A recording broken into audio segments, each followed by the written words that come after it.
Good morning, students. In business studies, today we would study about the types of decisions which are there in financial management. In the previous video, we have understood that what is financial management and what is the role of financial management. Financial management क्या है? We need to acquire the funds and we need to utilize the funds in an efficient manner. So whatever the steps we would be taking in and whatever the kind of decisions we would be taking in that process, all together we will term it as financial management. सो इसमें जो major decisions होते हैं उसको हमने 3 categories में divide किया है. First is financing decision,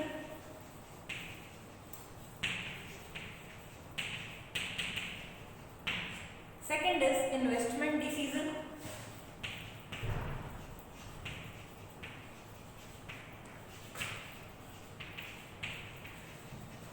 and the third one is dividend decision.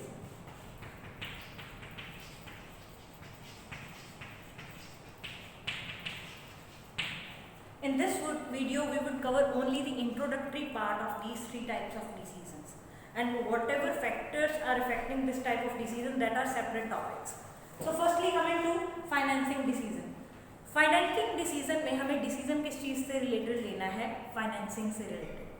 Financing means from where we would arrange the funds. कहाँ से हम जो पैसा है वो एक्वायर करेंगे, अरेंज करेंगे, that will be coming under the head financing decision. अब अगर हम सोर्सेज ऑफ फंड्स की बात करें, there can be owners fund, there can be borrowed funds. In our +1 we have studied that what are the funds or what are the types of sources of finance that are categorized under owners fund and what are the types of finance that we categorize under borrowed funds. So financing में हमारे पास option होता है कि हमें owner's fund से कितना पैसा arrange करना है एंड सिमिलरली बोरोड फंड से कितना पैसा अरेंज करना है, कहाँ से फंड्स आएंगे, that is the financing decision. Now if we talk about the importance of financing decision, कि फाइनेंसिंग डिसीजन इतना इम्पॉर्टेंट क्यों है जब हम पैसा अरेंज कर रहे हैं. If I talk about efficient arrangement, पैसा अगर कोई भी पर्सन अरेंज कर रहा है तो वो क्या ट्राई करेगा, फाइनेंशियल मैनेजर क्या ट्राई करेगा कि कम से कम कॉस्ट में उसके पास ज़्यादा से ज़्यादा जो फंड्स हैं वो अवेलेबल हो जाए. So that is how financing decision becomes important. If I am a financial manager तो आई वुड ट्राई कि मेरी कंपनी के लिए जो भी फंड्स चाहिए मैं उनको ऐसे ऐसे सोर्सेज से अरेंज करूं कि कंपनी पे बर्डन ही ना आए, जितना फंड मुझे चाहिए उतना मुझे मिल जाए और जो मुझे उसकी कॉस्ट पड़ रही है that will be under my capacity to pay it back. Right, so this is how financial decision is financing decision is important. Financing decision को कुछ एक फैक्टर्स हैं जो इफेक्ट करते हैं. Those factors who would be playing an important role, that why should we choose owners fund, why should we choose the borrowed funds. So वो जो factors हैं that we would be studying under a separate head, एक अलग से video उसका बनेगा, उसमें ये सारे जो factors हैं वो हम स्टडी करेंगे. Then investment decision. Investment decision में हमें जो डिसीजन लेना है वो किस चीज़ से रिलेटेड लेना है? इन्वेस्टमेंट से रिलेटेड. Financing में we have studied that from where the funds will come, and in investment decision we need to study where the funds will go. कहाँ से पैसा अरेंज करना है, कैसे पैसा अरेंज करना है, ये तो हम फाइनेंसिंग डिसीजन में स्टडी करेंगे. लेकिन जो पैसा अरेंज इसको अभी हमें स्पेंड करना है, हमें अभी इन्वेस्ट करना है, उससे रिलेटेड जो डिसीजंस होंगे वो हम इस हेड के अंदर स्टडी करेंगे. कौन सी हमें लेनी चाहिए, कौन सी मशीनरी हमें नहीं लेनी चाहिए. अगर हमें अपनी कंपनी के लिए या अपने बिजनेस के लिए कोई बिल्डिंग चाहिए तो वो हमें खुद कंस्ट्रक्ट करनी चाहिए या उसको हमें रेंट पे या लीज पे लेना चाहिए. So these are the things that will be categorised under investment decision. Investment हम कौन कौन सी चीज़ों पे करेंगे? लॉन्ग टर्म एसेट्स पे करेंगे एंड शॉर्ट टर्म एसेट्स पे करेंगे.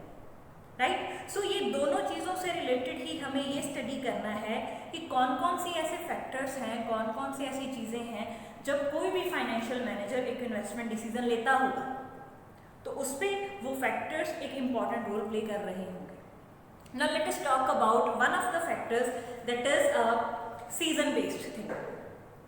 अगर कोई बिजनेस ऐसा है जिसकी जो सेल है या जो प्रोडक्ट्स उसके सेल हो रहे हैं that is dependent upon particular season, अगर कोई प्रोडक्ट ऐसा है जिसकी जो सेल है वो सीजन पे डिपेंड करती है, तो उस टाइम पे जब ऑन सीजन होगा तब सेल ज़्यादा होगी।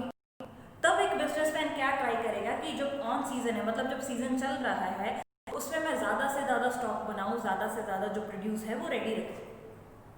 ऑफ सीजन चल रहा है तो कोई भी बिजनेसमैन क्या ट्राई करेगा कि जितना भी उसके पास सामान पड़ा है ऑलरेडी जो स्टॉक में है, उसको ज़्यादा से ज़्यादा वो सेल कर सके, ज़्यादा से ज़्यादा उससे जो रेवेन्यू है वो जनरेट कर सके, राइट। सो ये जो चीज़ें हैं, ये जो छोटी छोटी चीज़ें हम बिजनेसमैन के पॉइंट ऑफ व्यू से समझते हैं, that where should he spend the money, ये सारी चीज़ें आएंगी इन्वेस्टमेंट डिसीजन के अंदर।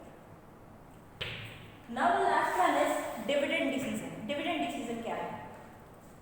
पहले मैंने पैसा अरेंज किया, फाइनेंसिंग डिसीजंस लिए कि मुझे लोन लेना है या मुझे इक्विटी कैपिटल रेज करनी है या प्रेफरेंस कैपिटल रेज करनी है। These are the options that I would be having. So financing decision लेने के बाद देन मैंने इन्वेस्टमेंट डिसीजंस लिए, कहाँ पे कितना पैसा स्पेंड करना है। अब जब मैंने इन्वेस्टमेंट डिसीजन लिया, देन बिजनेस मेरा अच्छा चल रहा है। बिजनेस कोई भी पर्सन क्यों करेगा? इन +1 वी हैव स्टडीड कि बिजनेस एक रेगुलर बेसिस पे की जाने वाली एक्टिविटी है जिसपे हम सामान बनाते हैं या एक्सचेंज करते हैं। क्यों? On the profit. सो जब बिजनेस से प्रॉफिट आएगा तो उस प्रॉफिट की डिवीजन से रिलेटेड जो डिसीजन होते हैं that will be coming under the head dividend decision. जब कंपनी प्रॉफिट जनरेट करेगी, अगर कंपनी की बात ना भी करें, let us talk about a small shop. अगर कोई शॉप है मेरी जिसमें मुझे मान लीजिए 100 रुपीज़ का प्रॉफिट हुआ, तो इस डिविडेंड डिसीजन में मुझे क्या करना होगा? Why this decision is important? In this dividend decision I would be taking the discussion regarding that how to distribute that 100 rupees. जो मुझे 100 रुपीज़ का प्रॉफिट हुआ है, एक तो मेरे पास ऑप्शन ये है कि उस 100 रुपीज़ को मैं क्या करूँगी? I would be ploughing it back to the business. वही 100 रुपीज़ मैं दोबारा बिजनेस में ही लगाऊंगी कि उससे ज़्यादा सामान प्रोड्यूस हो सके या जो बिजनेस है वो डेवलप हो सके। एक ये है कि वो 100 रुपीज़ को मैं अपनी इनकम मान के पर्सनली उसको स्पेंड करूँ, या फिर आई would be getting it in a ratio कि कुछ % पैसा मैं बिजनेस में ही दोबारा लगाऊंगी, कुछ % पैसा मैं अपने पर्सनल जो एक्सपेंसेस है उसके लिए रखूँगी। सो this is how I would B dividing that 100 rupees. जब हम कंपनीज की बात कर रहे हैं तब ये 100-200 रुपये की बात नहीं होती है, ना ही ये एक ओनर से रिलेटेड बात होती है। There the number of persons जो शेयर होल्डर्स हैं वो ज़्यादा होते हैं एंड जो अर्निंग है वो लैक्स एंड करोड्स में जाती है। So there it becomes more eminent कि अब जो प्रॉफिट हुआ है उसको कैसे डिस्ट्रीब्यूट करें, कितना % जो पैसा है वो हमारे पास बिजनेस में ही हमें दोबारा लगाना चाहिए, कितना % पैसा है जो हमें शेयर होल्डर्स को देना चाहिए। ऐसा भी नहीं है कि आप सारा पैसा ही शेयर होल्डर्स को डिस्ट्रीब्यूट कर दें, ऐसा भी नहीं है कि सारे का सारा पैसा ही आप बिजनेस में दोबारा लगा दें। So there is always a kind of ratio that is existing there, that depends upon the business situation. कौन सा बिजनेस कैसा चल रहा है, किसके बिजनेस का जो शेयर प्राइस है, जो शेयर का एग्जिस्टिंग मार्केट प्राइस है कैसा चल रहा है, उन्हीं चीज़ों को ध्यान में रखते हुए ये जो डिसीजन है वो लिया जाता है। Let me revise. 3 डिसीजंस होंगे फाइनेंशियल मैनेजमेंट के अंदर जो हम स्टडी करेंगे। First is financing decision, from where the funds will come, कहाँ से पैसा अरेंज होगा, कैसे पैसा अरेंज होगा। Then investment decision, where the funds will go, where do we need to spend the money. Then dividend decision means how to distribute the profit. So in this video we have just gone through the introductory part कि ये decisions हैं क्या। In the next videos what we would be studying is ये जो सारे decisions हैं, इन सब decisions को इफेक्ट करने वाले बहुत सारे फैक्टर्स हैं। एक फाइनेंशियल मैनेजर को कौन कौन सी चीज़ें ध्यान में रखनी पड़ती हैं, ये तीनों अलग अलग डिसीजंस लेते हुए, these are the things that we will be studying in the next videos.